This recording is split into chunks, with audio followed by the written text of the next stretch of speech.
Hello everyone and welcome to the live stream. Tonight we are doing our weekly discussion stream, Vara After Dark, why not?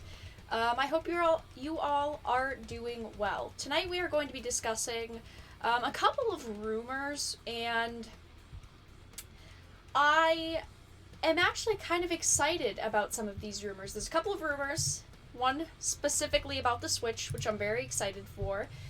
But tonight we are going to be talking about an article that was written and posted on VG247 that's titled, "I don't really like Modern Warfare, but somehow it's the only game I've been playing," which practically attacks problems with Modern Warfare, yet also the writer is admitting that they really love the game. We are also going to be talking about Doctor Who. I haven't really discussed much about Doctor Who lately, and now that the new season has started, and the numbers for the episodes and kind of the numbers of people that have been watching have been released, which fall to the worst numbers ever for Doctor Who. We will also be discussing the PlayStation 5 announcements at CES and how much of a failure that was. And we are also going to be discussing the Nintendo Switch and rumors about the Pro version, which is apparently going to be releasing this year. Not exactly sure. There are rumors, I do just want to say that. And also I wanted to discuss an ex-Disney CEO throwing shade at Star Wars Rise of Skywalker, kind of throwing shade at the actors and the actresses and just the movie in general, and also just the trilogy in general, and problems that he has with it. So those are the topics that we will be discussing tonight. Before we get into that though, I will read chat for a couple of minutes. Hello everyone, how are you doing? I hope that you are all doing well. Awkward for Doctor Who. Yes, The Doctor Who situation is not going the way that they expected, I don't think. Also, I don't know why, but YouTube is saying... my YouTube dashboard is being a little bit odd, sorry. After Dark, yes. Vara After Dark, everyone. Hello, Mez. How are you doing? I hope that your night is going well. Yes, Vara After Dark. I love the PlayStation 5 logo. Brilliant! If you all haven't really checked Twitter or anything, there are so many memes going around of them, like, of people just, like, deleting the 4 and then typing in a 5, basically, and also, like, taking the logo and switching it around to create the 5. It is absolutely hilarious. PlayStation 5 logo is by far the best logo I've ever seen in the history of logos. Don't fight me. It's true. There's the best game console logo ever. I'm trying to be serious here. Trying my best. Yeah, for some reason my YouTube dashboard is being very on. It says we have 0 people watching. Doesn't seem right. I hope there's no connection issues for anyone. I just want the retro PS5. There are also some rumors about the PlayStation 5, which I probably will discuss as well, about it being backwards compatible for everything, for like PlayStation 1, 2, 3, and 4 games, which is a huge rumor, and if that was true, it would be so big for the next PlayStation, but those are rumors as well. A lot of rumors tonight. Vera, hi, I've missed your face. You make me smile. Keep being awesome. Thank you so much, Tom. I appreciate it. Makes me feel good to get comments like that. No issues here, says 25 are watching. Yeah, I don't know. YouTube's being a little bit odd. Guys, YouTube's trying to censor me. Just saying. Alright, so why don't we start with the first topic, which is going to be an article that I found that I think is... it's very contradicting to itself. So this writer works for VG247, a website that I do not use too much. The article is titled, "I don't really like Modern Warfare, but somehow it's the only game I've been playing." Now that doesn't make a lot of sense. If you don't like something, if you really don't like a game, you have a lot of problems with it, most of the time you're just going to put it down and not play it, or return it, stuff like that. But this person is saying, I hate it, but I've been playing it. Why would you put time into a game that you don't like? My complicated feelings about Modern Warfare, or how I spent the holiday break playing a Call of Duty game I don't even like. If you're putting hundreds of hours into it, you most likely like something about it. My professional opinion, I love that, my professional opinion on Call of Duty Modern Warfare is well documented. I reviewed the multiplayer portion and felt it was a tacky medley of authentic, tactical-leaning design and inspirations bogged down by brand expectations. Usually, this would be the end of the story. Setting aside review requirements, a game that left me as frustrated as Modern Warfare did would have just been ignored as I moved on.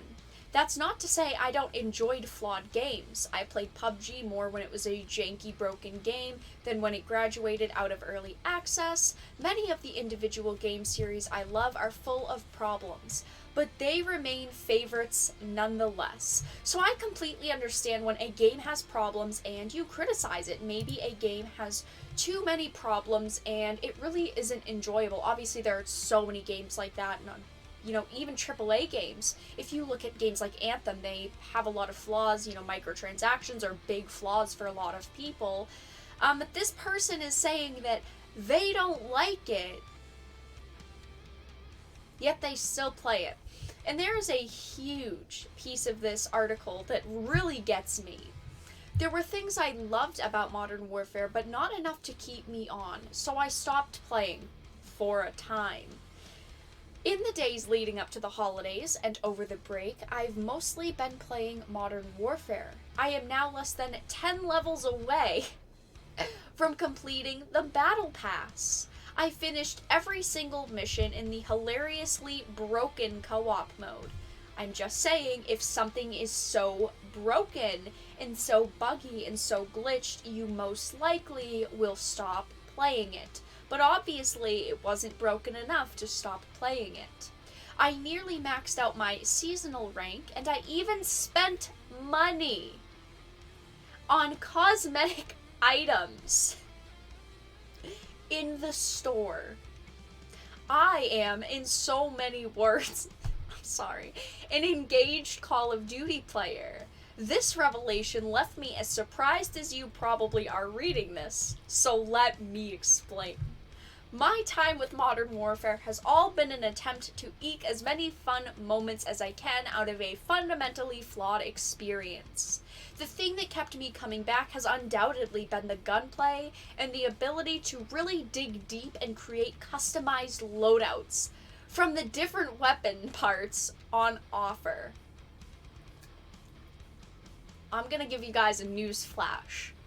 This Call of Duty game is basically a copy and paste of the last Call of Duty game, which was a copy and paste of the previous Call of Duty game, which, in turn, was a copy of a previous Call of Duty game. This game is not groundbreaking. I obviously purchased this game. I pre-ordered it. I play every Call of Duty game. They come out the day before my birthday. The past, couple of years, I have purchased Call of Duty games every year. And I always do on release day. And I put a lot of hours into them. You guys may not know, Call of Duty is a franchise that I really enjoy.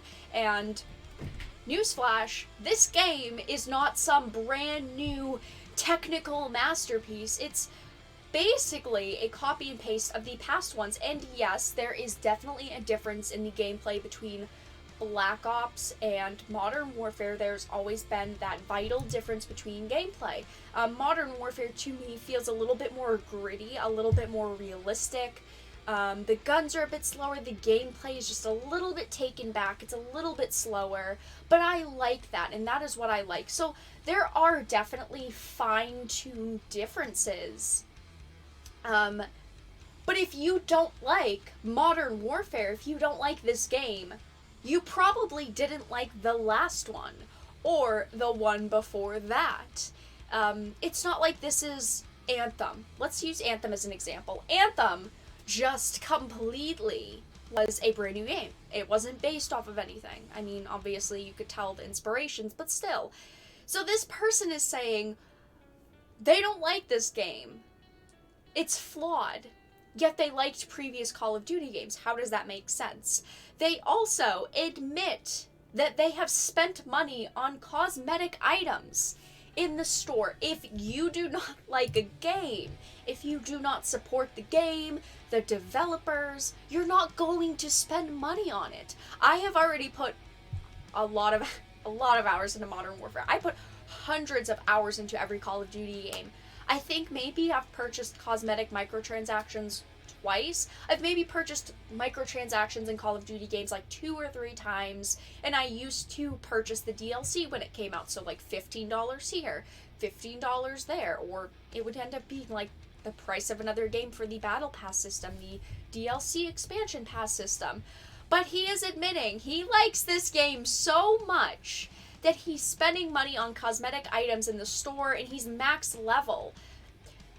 I feel like this person is titled this article and is contradicting themselves so much because they want clicks, and that is a huge problem in gaming journalism. This doesn't seem authentic. It really seems like, yeah, he has some problems with the game. He definitely dislikes some of the pieces of the game. I completely agree. I think that Modern Warfare has problems too. But I'm not going to say it's one of the worst games I've ever played, yet I still play it actively and I love this game. That's a pretty contradicting statement. This became the game to me. I spent hours leveling up different weapons to make custom variants based on dumb ideas and a desire to recreate weapons from movies and other games. If it was doable, I probably tried it, giggity. Even as I knew none of them were competitive against their counterparts in that class. It didn't matter. I was having fun playing my little mini game of gun Legos as I tried to ignore the rest of what frustrates me about Modern Warfare. Just admit that you like the damn game. No one is forcing you to have some overt opinion. No one is forcing you to say, I hate this game. You are admittedly playing the game, spending money on the game because you like it. He does say, I knew I wouldn't reach anywhere close to level 100 by February. What I wanted, the 2 new weapons, were also relatively attainable at tiers 15 and 31, so of course he kept playing the game, and his own adventures in multiplayer got him somewhere in the low 50s. It was at that point that I decided, fuck it, I am getting the $24 bundle that comes with 20 tier skips. I had leftover money in my Battle.net account. You don't have to hide the fact that you're spending money on a game. Don't hide that fact. Don't feel ashamed. So I really only paid $5, and so I did, instantly climbing to level 70-something. A few more sessions and a double tier progression weekend pushed me to the 90s, where I currently stand. That's a bit over a month left on the pass, plenty of time to clear the remaining tiers.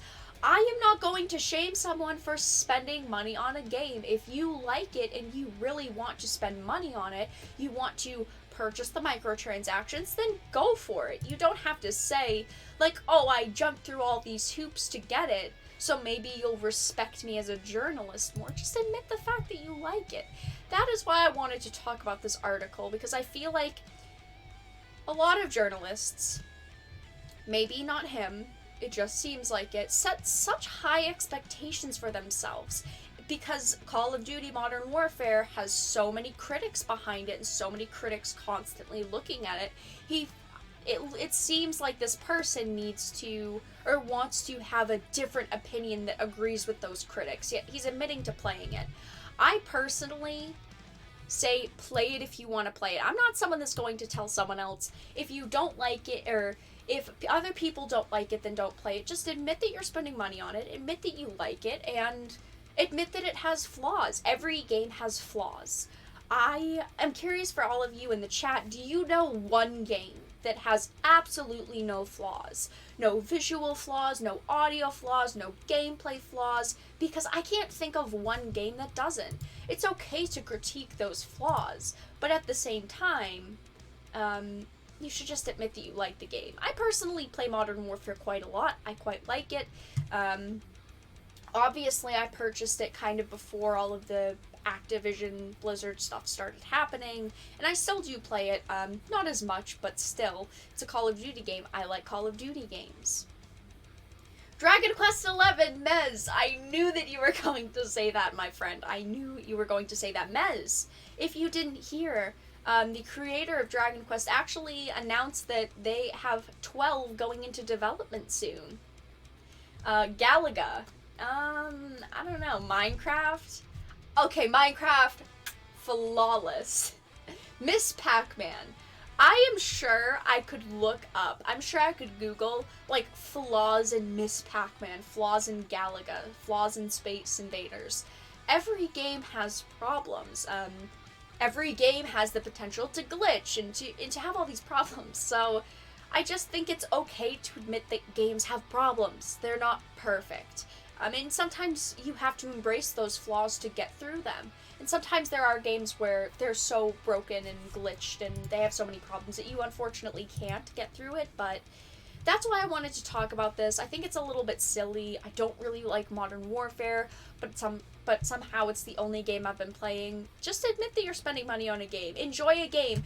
When you are a games journalist, you don't always have to be angry at games. You can genuinely like a game. You do not always have to have a hot take just because it's the popular thing to do. Mario Kart for SNES is damn near perfect. Near perfect. Near perfect. What's the 1% that's not perfect about it? Nintendogs. Oh my gosh, Nintendogs. I haven't heard about that game in years. When is the new one? When is the new Nintendogs? We need it. If they come out with one, I'll stream it. 100%. Where's, like, the Nintendo cats? Why is it just dogs? Okay? Rainbow Road. Yeah, Dragon Quest 11. But, I mean, so many games have problems. It's okay to just admit it. It's okay. The next topic that I want to discuss is about Doctor Who. Now, I know a lot of people really dislike the new Doctor and kind of the direction that they've gone with Doctor Who. I have not watched the new season, not into it, not interested. But Doctor Who has attracted the worst ratings under Jodie Whittaker as millions of fans snub show on New Year's Day. This is the problem, is that companies take a loved franchise, a beloved franchise, a franchise that they think is foolproof, no one will hate it, and then they start changing elements of it, and changing more elements of it. And now look at what happened to Doctor Who. Poor Doctor Who. You didn't deserve this. Doctor Who bosses probably wish they could take a TARDIS back to a time the show was still a guaranteed ratings hit. On New Year's Day, the struggling sci-fi series attracted its worst viewing figures under the new Time Lord Jodie Whittaker. Hope I'm saying her name right. I think I am. Her debut season in 2018 kicked off with more than 9 million viewers, but steadily fell around 6 million a week. But Wednesday's show peaked at just over 5 million viewers and at one point fell to just 4.88 million. A TV insider said the BB bosses were hoping the downturn in ratings towards the end of the last series was just the novelty of Jodie's arrival wearing off a little bit. But the fact is that the new season seems to have fared even worse will have them worrying, whether it has less to do with who plays the Time Lord and signs of a greater problem with the show. Obviously, 6 million viewers, 5 million viewers, 4.88 million viewers is still amazing numbers. We're not talking about like 100K, 200K, we're talking about millions of viewers. So the numbers are still good, don't get me wrong. They just are not good for Doctor Who. After all, the debut episode aired on a day when many people were still off work and school, so should have attracted a more substantial audience. Yeah, I mean, that's a reasonable thought that because it was on like New Year's Day, people weren't busy, people would have the time to watch it. I mean, on big holidays like Christmas or, you know, Thanksgiving, it's not the best time to launch a show, and maybe that didn't work in their favor, the fact that it was New Year's Day and people were busy with family. It was right after the holidays. But I don't think that... I think that this is correct. That the debut episode that aired should have attracted more of an audience. However, another insider said Doctor Who was the most watched show on BBC One on New Year's Day, and the second most watched show on television after Emmerdale on ITV. I have no clue what that is. I don't know how it beat Doctor Who, but okay. I mean, Doctor Who definitely isn't what it once was. The new series First Adventure Spyfall, a two-parter inspired by James Bond films, continues on Sunday night. If any of you in chat have watched the new season, in the episodes that they are talking about, please let me know what you thought of them. I personally did not watch them. I will probably watch it at some point. I am a fan of Doctor Who. Though I don't like what they did with Jodie Whittaker. I don't think that she's an awful actress. I definitely don't think it. And I definitely just think that the problem is this...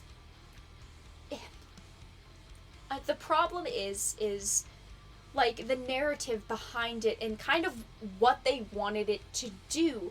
They wanted a female doctor. They wanted the female aspect of it, and that's a huge problem. You're forcing in a female where, yes, I mean, it's not like the biggest change ever. Of course she can be a female. But I feel like they wrote her story in a bad way, and I just don't think that the story's clicking with people. Obviously, it's not clicking with enough people since it is attracting the worst ratings. Yeah, the last season with her, the first season with her, I should say, it did okay. It, of course, was a little bit lesser than they wanted. It started off with a bang, and then it slowly faded. Like they say, they expected kind of this season to really pick up again because the novelty was back, but unfortunately, it just doesn't sound like it did. The Doctor isn't supposed to be female. Okay, so, you're right, like, I don't think that she's a bad actress or anything, I just don't think that the writing is there. That's my problem. Emmerdale is a crappy soap. Is it? I've never heard of it. That's probably why I don't know. Jodie is fine. She really channels some of the past Doctors. If they would just stop giving her such fucking cringe-inducing lines, it would be super. That is a problem with her, is that she just... Again, the writing for her isn't great. And I think that she's a decent actress. I think that if they gave her a good script and good lines, she could really pull it off, because she does pull off some of the aspects of the other Doctors, like Tom is saying. But overall, I just think the big picture with her just isn't there for a lot of people. I did enjoy Missy. Missy was amazing. The Master being Missy was fine because she didn't lecture, did she? Reasonable thoughts, like, I'll dibs on that band name. But I don't know if any of you in chat have watched the new episode, if it's really, like, something that you enjoyed.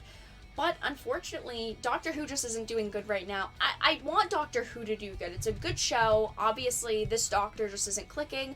Of course, there are rumors that, like, this is her last season and that she won't be doing any more seasons. None of that is confirmed, but those rumors have been around for a long time. There's rumors mainly just about her not enjoying her part and what they did with her character. Who knows? I just think the Doctor should not be female. No amount of channeling will change that for me. Fair enough. Fair enough.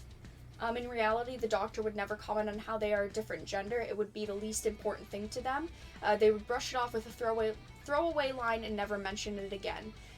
Yeah, I think it's just the writing with her. That's a big problem. It's a big problem. I mean, I don't really see a way that they could fix her. I don't know if any of you see a way that they could fix her easily, but I mean, the season's already airing, it's already premiering. I am curious to see if they will do another season with her and how it will end, since there has been so many rumors of, like, this being it for her. But I am curious to see what they do with her, obviously. There are female Time Lords. They are different characters. Yes. But yeah, I do generally agree with what you guys are saying. I do think that the Doctor should be a male. I mean, of course we know why she's a female, though, because this is releasing now in this day and age where everything needs forced diversity. If they can force a female into a male role, they will do it without thinking twice. And that's what they did with the Doctor. Alright. Yeah. I think that's all that I really had to discuss with Doctor Who. I'm curious to see how the ratings will continue, if they'll continue to go down. I expect them to go down. I don't think that we're going to see an uptick in viewers. It's already fallen from episode 1 to episode 2. It just doesn't look like a good future for the Doctor right now. Maybe it could turn around, though I'm not necessarily sure if it will. Alright. On to the next topic. I have gotten so many questions about my thoughts on the PlayStation 5 logo. Sony's rumored PlayStation 5 announcements at CES 2020 was a dud. If you all didn't know, they finally released the logo for the PlayStation 5. It is revolutionary. There's never been a better logo than this logo. I want this logo on a poster, on a t-shirt. This logo is the best logo ever created. Everyone has been waiting with bated breath for Sony's PlayStation 5 announcement at CES 2020 in Las Vegas. And we got one. Oh, we got one all right. Unfortunately, it wasn't the PlayStation 5 release date or design reveal we were hoping for. Instead, Sony PlayStation President Jim Ryan unveiled the new PlayStation 5 logo to a packed press room.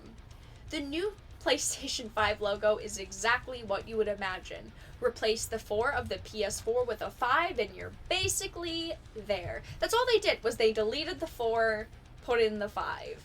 I was honestly expecting them to maybe say something else, or maybe have a cool graphic behind the logo, but apparently they couldn't do that.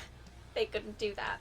The lack of PlayStation 5 release date will be disappointing for those who have been looking forward to more news on the next generation console, but we were able to glean a few details from the Sony press conference.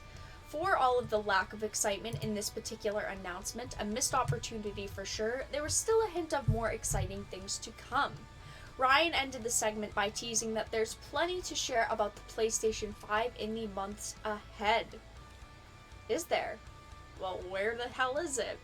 And we look forward to sharing more details, including the content that will showcase the platform and the future of gaming. Can I just rant for a second here? I'm very sick of companies saying that they're the next future of gaming and their creation is the next future of gaming.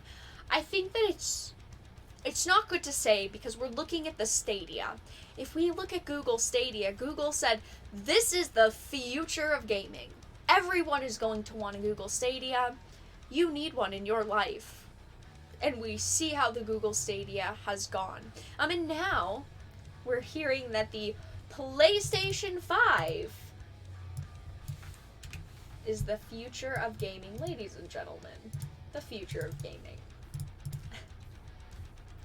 While that... Oh, I started the wrong line. It seems there'll be something of a bombshell around video game streaming, with Ryan adding that the console will be focused on being able to deliver unique experiences with unprecedented speed.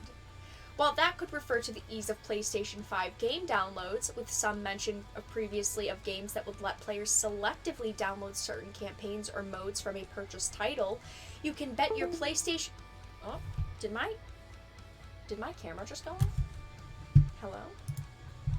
Why did my camera just go off? So sorry, you guys. Jeez, it's trying to sabotage me. What? It's not working. Camera, can you not sabotage me?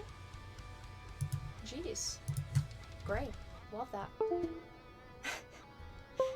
It's trying to sabotage me, you guys.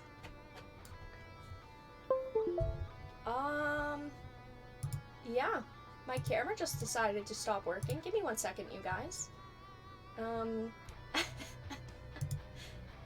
Damn. Doesn't like me very much. 1 second, you guys.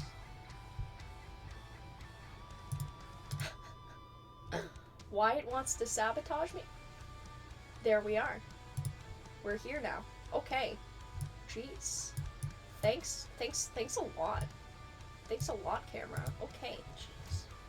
Anyway, back to the PlayStation 5. It really makes you feel like Vara, IGN. Thanks for the F. I very much so appreciate it. Vara's camera is the future of gaming. Yeah. Anyway, while that could refer to the ease of PlayStation 5 game downloads, with some mention previously of games that would let players selectively download certain campaigns or modes from a purchased title, you can bet your PlayStation Plus that Sony has more tricks up its sleeve. I'm honestly just ready for the next generation of consoles. Now, I have a little bit of a theory here that they may have not, there may not have been many announcements because the rumors about the PlayStation 5 being slower than the next Xbox could be true. That has been a huge rumor that has been going around for a very long time, that maybe the PlayStation 5 just isn't up to par with the next Xbox. And that could be true, and they may be trying to frame it in such a way that won't damage the launch, because if they if they announced it now, if they release the specs now, and there's about 11 months or so until the release, Microsoft could completely change their marketing. If we had confirmation that the PlayStation 5 was slower or less powerful than, the next generation Xbox, that doesn't mean that it would not be good, but Microsoft would push the launch even harder than they are now. That could definitely change kind of the pace of the console wars. So I definitely understand why they're not releasing those specs yet. I honestly expect them to release the specs in April-ish. I think that would give them enough time, but I do think that would also... I think that would give them enough time to market it, but also enough time to gauge the reactions of people. And even if the PlayStation 5 was not as powerful as the next Xbox, I think a huge part of the console wars is exclusive games. The PlayStation 5 could have amazing games. It could have amazing exclusive games and an amazing lineup and be a little bit less powerful, and it could dominate over the next Xbox. So I think that exclusive games is going to be a huge part of this. Also, the rumors of it being backwards compatible. There are a lot of rumors right now going on saying that the PlayStation 5 will be backwards compatible with everything. With PlayStation 1, PlayStation 2, PlayStation 3, and PlayStation 4 games, which does seem like a bit of a stretch. I'm not sure if I really believe those rumors. You all will have to let me know if you believe them. But I mean, that could be huge as well. If it's this backwards compatible, that could also be another huge win for Sony. Here's the down payment for a new camera. Bye bo bye bye bye bo bobby you bye bye bo ba bobby bo bobby. Thank you for the bye bye bye. Oh, it's not done. Thank you for the $3 donation, Tony. I very much so appreciate it. Thank you. I don't know if I'm more excited for the PlayStation 5 or the Xbox. I see someone asking in chat. I'm not sure. I am someone that usually gets both of the new systems since they release usually right around the same time. I'm not someone that leans one way or leans the other. I used to be a huge PlayStation fangirl. I used to love Sony. And then they kind of started making changes to games and the censorship and everything, and I just kind of lost that passion that I had for Sony. But I've mostly been a PlayStation fangirl. So yeah, I do think that there's a lot of things that could factor into this. Obviously, a lot of people were hoping for big announcements at CES. I think maybe they should have released a little bit more than just the logo. Maybe they could release the dashboard layout or something small but something impactful. They didn't do that, but it does seem strategic that they didn't. Who knows what the truth will be? These are obviously just all rumors, so who really knows? But the PlayStation 5 announcements at CES were kind of a dud for me, at least. I'm someone that just wants to see the spoilers. I want to see what the consoles are going to be. I want to see the exclusive games. I'm not someone that likes to play the spoiler games. Even in like Magic the Gathering and all the TCGs that I play, I don't like seeing the spoilers. I just want to see the whole picture. Because the whole picture is really what matters. And that's what's going to get me to either purchase it or pass on it. Backwards compatibility will eventually be meaningless as the games will all go to the cloud. Yes, true. Backwards compatibility is still very important to a lot of people, though, and if they are going with the angle of this is, backwards compatible with all of our previous consoles, I do think that could be pretty important. I do think that they could definitely market off of that. There's been a lot of rumors, though, about the backwards compatibility.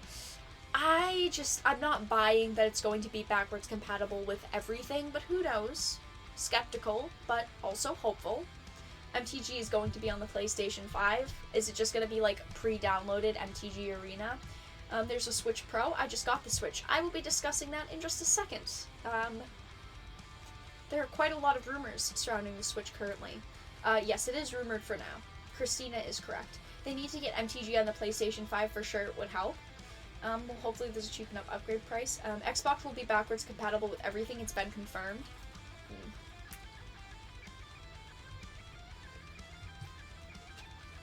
A lot of rumors. Alright. The next thing we will be discussing is more rumors, but it is about the Nintendo Switch. If you all do not know, if any of you do not know, I am a huge fan of the Nintendo Switch. I really love the Switch. I really like Nintendo. Can you stop playing, please? But the Nintendo Switch Pro may be released in 2020. A new report and predictions suggest a new Switch model in 2020. Now, this isn't that surprising. I do not think a lot of people would be shocked at a Nintendo Switch Pro, or whatever they may call it. I think Nintendo does need a stronger console to compete with the next generation of consoles. I do think that they need to have that addition, and we also have seen in the past Nintendo loves to upgrade their systems. I mean, look at the Nintendo DS, how many new versions and how many upgrades there were, There were so many. So it seems reasonable that they would release a Pro version. New reports have once again revived rumors that a more powerful Switch Pro model could be released in 2020. Keep in mind, these are rumors. They're not confirmed.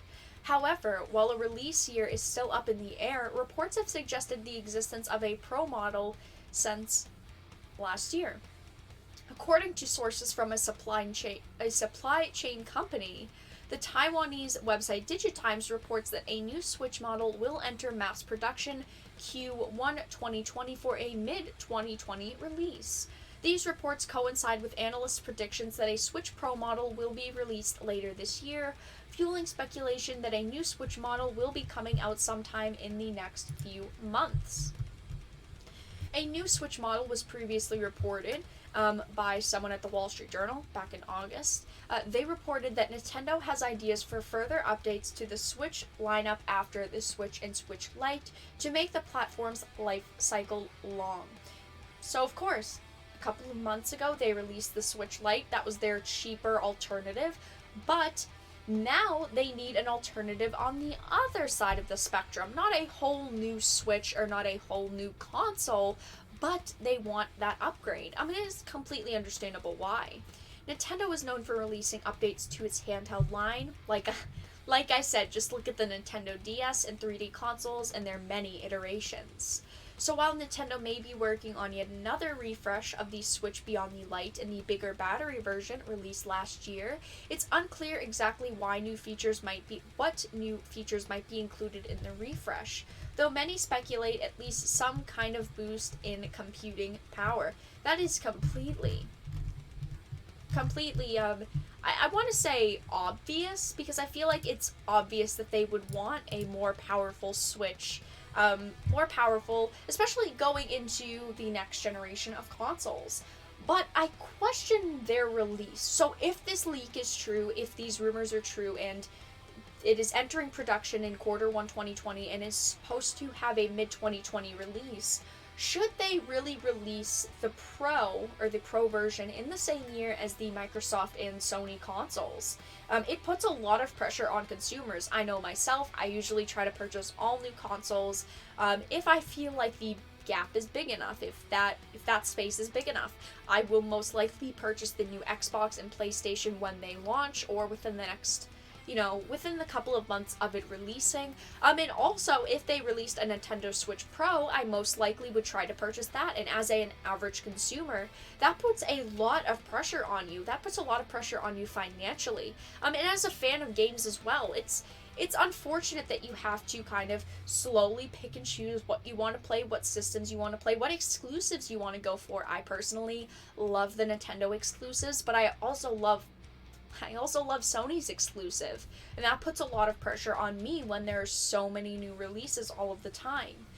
But at the same time, generally the people who buy new systems on release are early adopters, and Nintendo might just not be concerned with that crowd. They might not be concerned with those early adopters.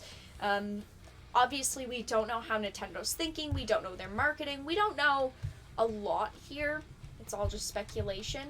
But you also have to consider, even though at the end of the year, the PlayStation 5 and the next Xbox are releasing, this is an update of a system. It is not a new system, and that also is very important to note. There's a lot of things to consider if they actually released it.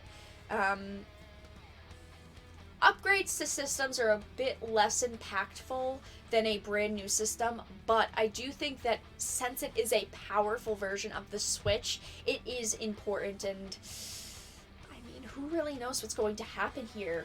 There have been so many rumors on the Switch, so I don't want to confirm this. I personally am not shocked by this. I do think that they want a more powerful Switch. When they release the Switch, it's not like it really compares to a lot of the other consoles. It is powerful for what it is, but it could be more powerful. There's been so many rumors about what the Pro model would feature, like a different screen, like predicting 4K and bigger cartridges, beefed up components. I would expect it, but I'm a little bit weary about the release date. If they released it mid-2020, I'm curious for you guys in chat, would you guys purchase it? Would a Switch Pro release in, let's say, like June? That's just a date. If a Switch Pro released in June, even though the other consoles are 6 months away, would that really affect you, and would you consider not purchasing it because of the other consoles?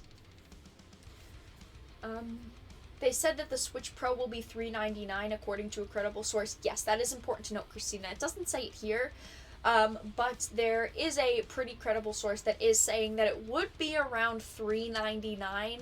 So you also have to factor that in. It's not cheap. I think it's reasonable, though, to expect that, because we have the Switch Lite, which is $200. We have the base model Switch, which is $300. And then we would have another one, the Pro, which is $400. So there's that $100 consistent gap there. I am not obviously going to say that, yeah, $399 is reasonable, because we don't know the differences. We do not know what the Pro version would feature. So it's hard to kind of say, yeah, $399 sounds reasonable. It sounds reasonable because you know that there's obviously going to be a significant gap, but we really don't know what it's going to be.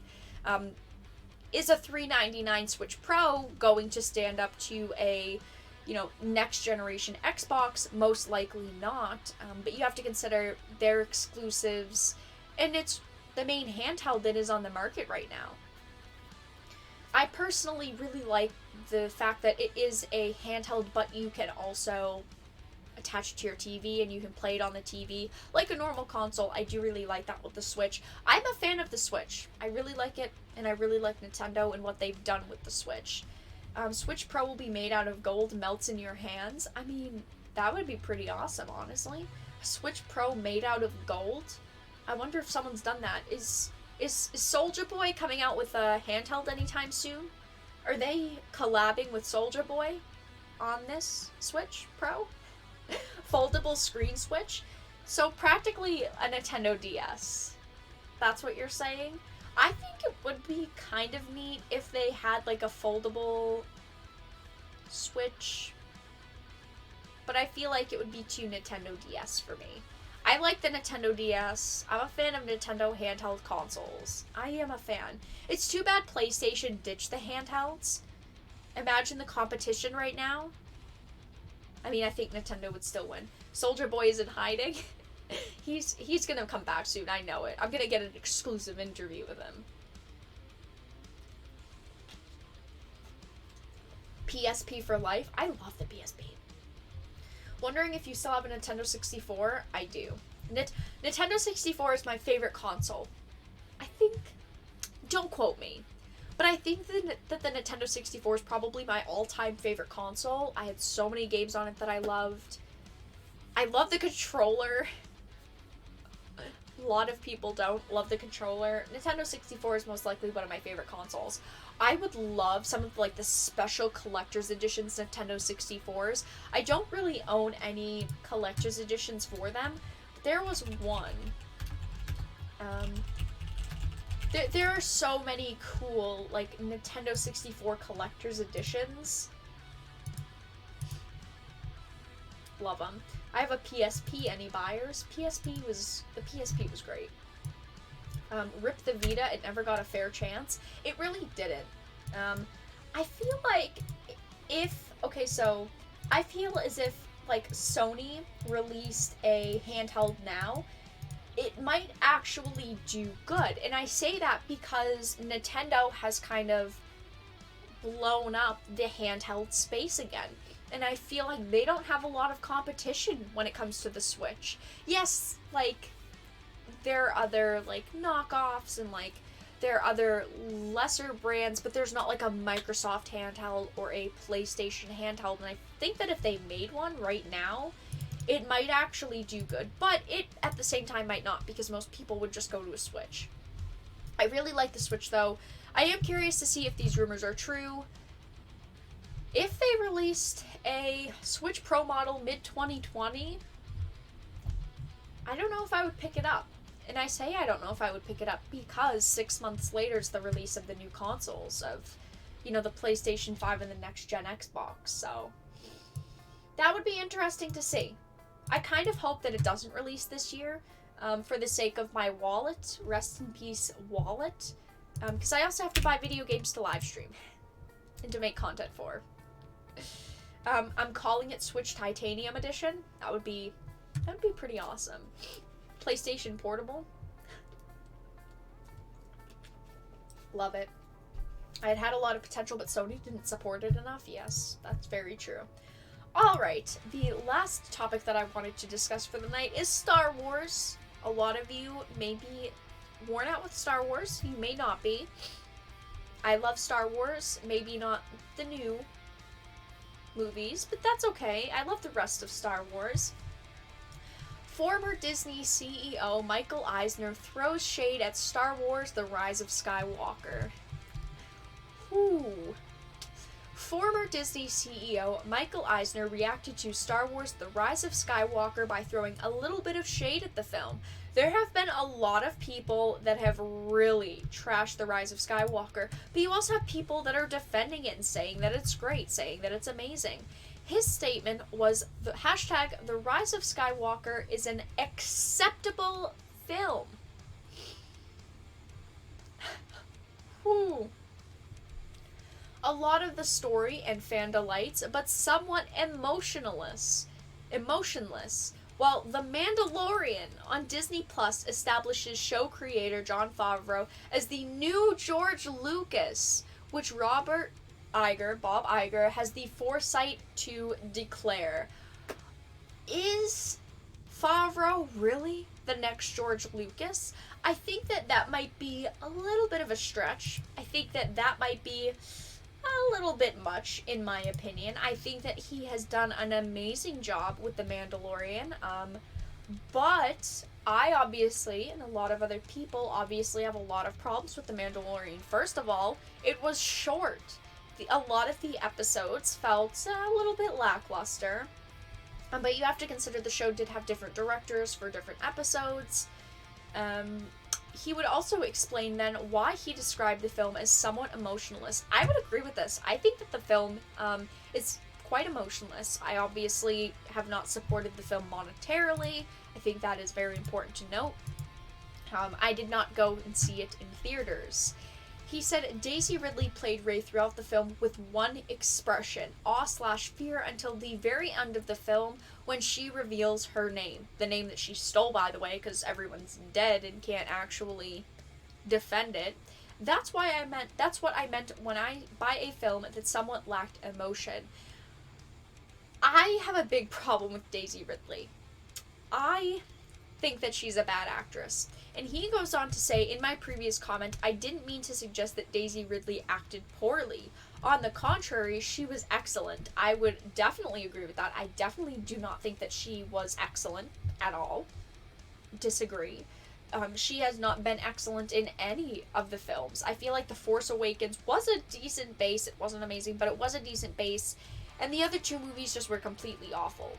Definitely not what we wanted. The choice of attitude for Rey was intended and seems to fall on the philosophy of the character. I disagree with him. I think that Daisy Ridley did act poorly. I decided to go on this streak of watching movies that Daisy Ridley has been in. Now, note, she has not been in many movies at all. She has been in very few that actually made money and were actually good movies. And she's not an amazing actress, in my opinion. You might think that she's great. I think that she's a very pretty girl. I think that she definitely can act a little bit. I think that she can play very specific roles, and I just don't see a huge I don't see a transformation in Star Wars, which is the problem. I think that from the other movies that I watched of hers that she was in and the main actress into Star Wars, I think that she acted the same. She was very bland. She didn't show a lot of expression, and obviously she was written this way. She was told how to act, so that also doesn't help. You can't really put a lot of that on her, but she could have played it off maybe a little bit better.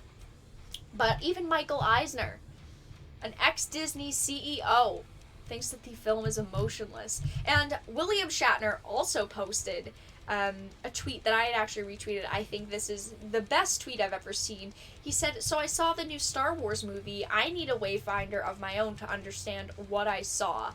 I 100% agree. It feels like there was a movie missing. When you start the third movie compared to the second,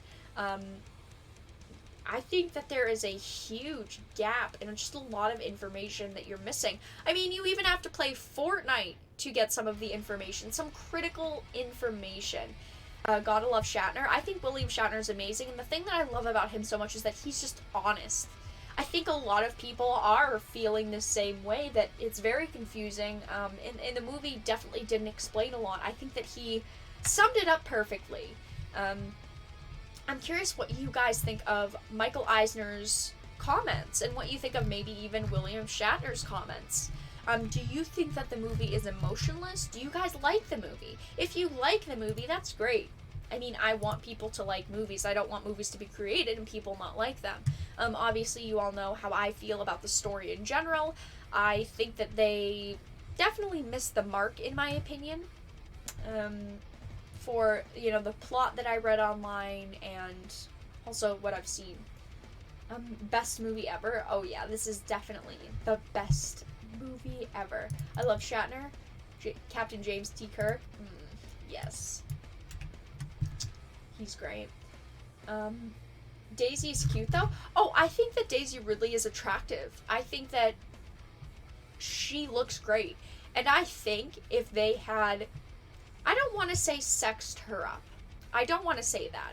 I just think if they made her act a little bit more feminine, maybe more so like Padme and also Leia, I think that she would have been great. I think that that is a huge thing, is that the female characters that we've seen in Star Wars, in previous Star Wars movies, the leading females, have been very feminine, and they have had a very, like, sexy personality, I want to say. They had a very attractive personality, and I feel as though Rey just didn't have that.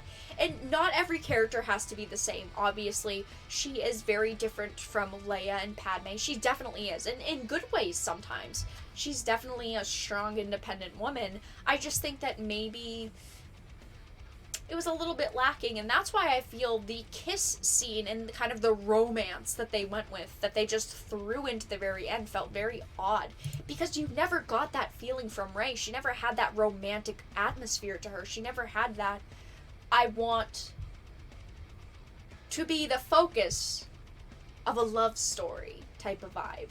Ridley isn't sexy, though. She's a quirky, obtainable chick. I think that she's attractive. I think that she's very attractive. Though I just don't think that her personality in the movies was attractive. And that's also, you know, how she was written. It's not her fault. If she was told, well, you have to act a certain way, you have to act confused and in shock all the time and in fear, then obviously she's just doing her job. I would have liked to see Rey act slightly differently and have her personality be a little bit different. I feel as though her personality was just a little too bland for me. How do you feel about the Resident Evil 3 remake? Can't wait for that. But, yeah, that's all that I really had to talk about with this. Even Michael Eisner is kind of dissing Star Wars. It's sad to see so many people that have been affiliated with Star Wars really dislike and really kind of push away the new movies. Obviously, everyone's opinion is different, and that is perfectly fine. But I would agree with William Shatner and Michael Eisner here. So that is all that I had to talk about for articles for tonight's live stream. Thank you guys for stopping by. I appreciate it. I will stick around in chat for a couple minutes and just talk to you guys. If you have any questions or comments, feel free to ask in chat. Just please, no more Star Wars. I'm a fan of Star Wars. I love Star Wars. I'm just not a fan of Disney's Star Wars. Don't watch hentai. Wow. Is that a demand? Is that a demand? End of stream ecchi, as Daryl would say.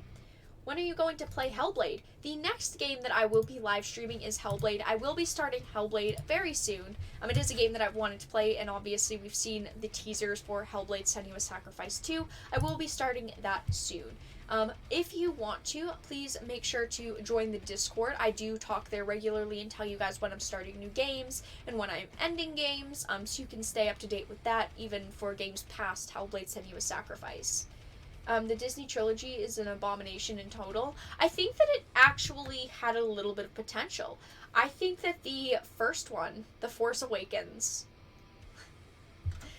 all of their names to me, for some reason, just clash. I think that it was a decent base. I think that, yes, it was lacking in a lot of aspects, but I think that it could have been a good base for 2 other movies. I think that it had a lot of potential.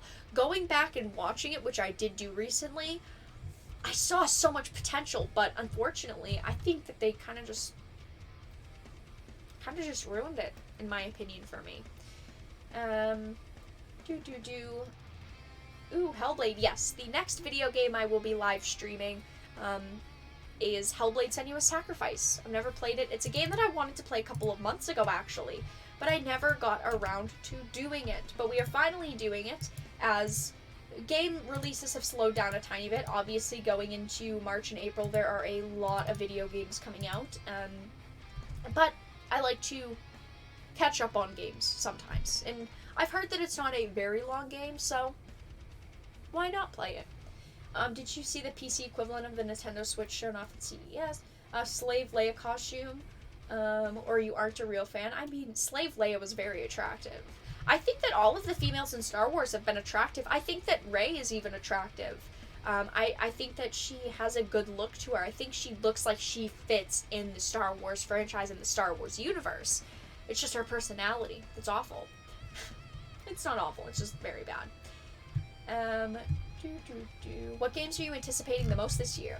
I discussed it my last discussion stream, but the games that I'm looking forward to the most are the Resident Evil 3 remake. So excited for that. We'll definitely be live streaming that. New World, which is the Amazon Studios MMORPG. I am a huge fan of MMOs, so I am looking forward to that game for sure. What else am I looking forward to? I am looking forward to Cyberpunk. I am a little bit skeptical still because we haven't seen a lot about it, but I am very excited for that. But I would definitely have to say, like, my number one most excited is Resident Evil 3's remake. Last year, Resident Evil 2 was one of my games of the year. It was like my top 2 or 3 games of the year. It was amazing. I replayed it. I played it on the channel. I played through Leon and Claire's playthrough once each, but I have played it like 4 times in total. I've played it a lot. Resident Evil 2, though, was definitely one of my favorite games last year, and I think that Resident Evil 3's remake will be one of the best games this year, for sure. Jin Erso was hot. She was hot. Very attractive. I think that they pick really attractive actresses. And obviously, you know, the character isn't just based off of, you know, the female's looks. Obviously, 100%. But I do think that it helps to have an attractive female in a slave costume. I definitely think that gets eyes turning. Your rate of every Star Wars game you've played so far? I don't know if I could rate every Star Wars game I've played so far. I definitely liked Fallen Order. If you guys have not seen, I put up a review for Jedi Fallen Order a couple of days ago.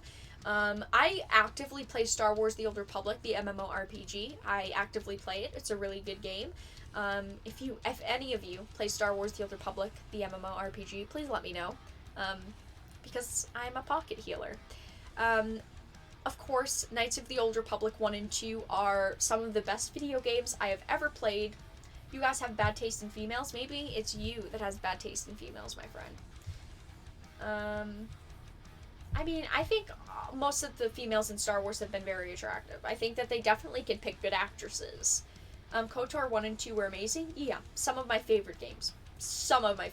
Like, I definitely think that they did a lot good with those games.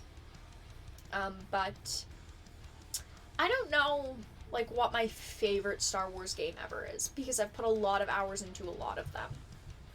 But very, very good games. Disney owns Die Hard and Indiana Jones now. We're not gonna remind them. We are not going to remind them. Hellblade will be Xbox and Windows. Yes, it is Microsoft.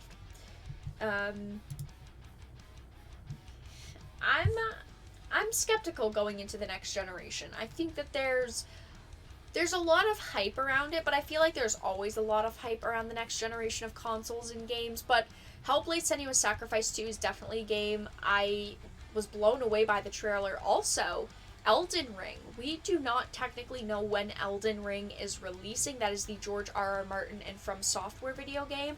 There has been leaks and rumors lately that it will be releasing sometime in June or July this year, which would be shocking because we haven't heard like anything about the game. So I'm not sure if I believe that, but if that releases this year, that would be amazing. Definitely a game that I would be looking forward to and I would definitely play. What movies are coming out this year? What movies are coming out this year that I'm excited for? Dune is obviously releasing this year. Wonder Woman 1984 is releasing this year. 2 movies that I'm slightly excited for. I say slightly because Dune is a movie I'm excited for and Wonder Woman is a movie I'm excited for, but I'm very excited for Wonder Woman. What else is coming out this year? Top Gun Maverick comes out. Movie that I'm excited for. What else is coming out? I feel like I'm missing things. Star Wars, where are you? There's always something Star Wars. I don't think there's anything Star Wars this year. Ghostbusters, yes. Ghostbusters, definitely. That is one that I forgot about. Well, I didn't forget about it, but when you're asked a question on spot, you don't always remember. I feel like I need to expand the hard drive before installing KOTOR unless I don't have to, because I've been playing World of Warships for 3 years. Knights of the Old Republic is a chef's kiss amazing game. Very underrated game, Star Wars Empire War. Pretty dope RTS with Star Wars. Vara's like is like Sophie Turner if Sophie Turner was cool. I like Sophie Turner. I think that she's a really good actress. Obviously, she's not the best actress. Who is the best actress? I don't know who, like, my best actress would be. But she's a really good actress. I really do like her. Harley Quinn movie? Oh, yes, Birds of Prey. I am 0 out of 10 excited for it. I think the characters look awful. The story doesn't sound very good. Looks kind of bland. Looks kind of cheap knockoff to me. I'm not excited for the Birds of Prey movie, but I will probably watch it at some point.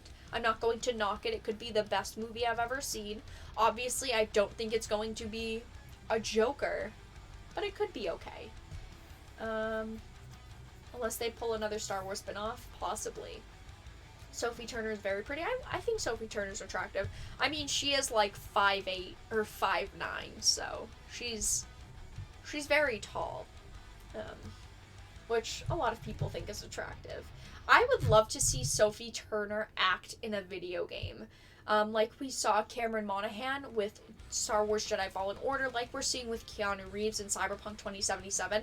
I think Sophie Turner would be a great video game actress. I hope that in 2020 and maybe even 2021, we see more actors and actresses in video games. That would be awesome. But that is all that I'm going to talk about tonight. I am going to end the live stream in just a second. Thank you all for stopping by. I very much so appreciate it. Of course, next Monday or Tuesday at 8 p.m. Eastern, we will be doing another live discussion stream. If you guys are not already, please make sure to join the Discord. I will link it in chat. We are very active there. If you are not already, please consider supporting the channel and becoming a Dark Titan via Patreon. I have tiers for just $1 a month, which does really help the channel.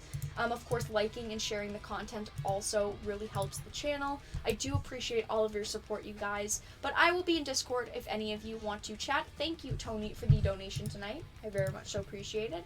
And have a fantastic night, everybody.